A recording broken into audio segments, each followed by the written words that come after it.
The constant thunder of the sea against the coast, the powerful westerly winds that form the landscape and force trees to bend submissively towards the east, rays of the sun that reflect in the sea and give a special light. Artists have always found inspiration here. Painters like Niels Bjerre and Jens Sundergaard have established themselves in the West Jutland history of art. Niels Bjerre portrayed the landscape and people along the west coast. As a young man, he experienced the breakthrough of modern art and was inspired by it. His main motives were the special light at the coast, the harsh nature, and the local inhabitants. There was a tragic shipwreck at Habur in a storm in 1893 when 26 fishermen drowned. Niels Bjerre painted portraits of all the victims and gave them to the bereaved. In the early 1900s, Jens Sundergaard was one of the most influential Danish modern artists. Jens Sundergaard was self-taught. He was accepted by the Academy of Art but broke off his studies after 4 months. He did not want to become schooled in one direction. For Jens Sundergaard, painting was about expressing his own subjective feelings and moods. For this reason, his art can be considered to be expressionistic.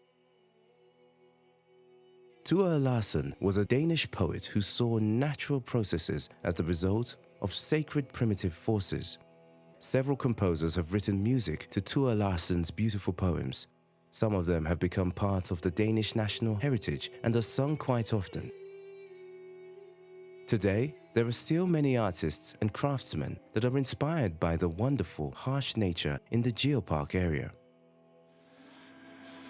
Regardless of whether it is 50-million-year-old golden amber that is formed into jewelry, a craftsman that forms paintings and sculptures out of glass, someone who makes artistic objects out of antlers,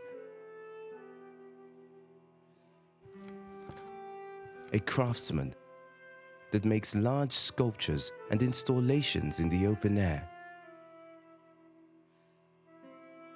or the potter's busy hands that form clay and give it life, form and structure, or the artist who decorates finished products with the images of local flowers and animals. They all find inspiration and motives in the landscape. There are many possibilities to experience art and craftsmen and maybe to try yourself. Galleries, museums, churches, and exhibitions provide a wealth of opportunities to experience art in the Geopark Western Jutland.